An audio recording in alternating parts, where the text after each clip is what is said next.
আসসালামু আলাইকুম। আপনারা সকলেই কেমন আছেন?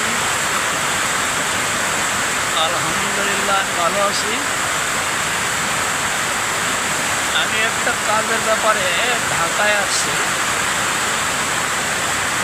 ঢাকায় এসে বৃষ্টিতে ফেঁসে গেলাম। একটা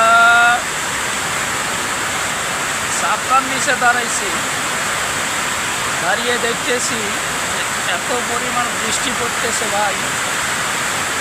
আসলে আপনারা না দেখলে মিস করবেন, হয়তো বা কোনো জেলায় বৃষ্টিটা হচ্ছে না, এই জন্য মেন শহর ঢাকায় বৃষ্টিটা তুমুল হচ্ছে। আশা করি সকলেই কমেন্টসের মাধ্যমে, যে যেখান থেকে দেখছেন কমেন্টসের মাধ্যমে জানাবেন আপনাদের এলাকায় এবং আপনাদের জেলায় কোনো বৃষ্টিপাত আছে কি নাই, এটা কমেন্টে জানাবেন। আসসালামু আলাইকুম।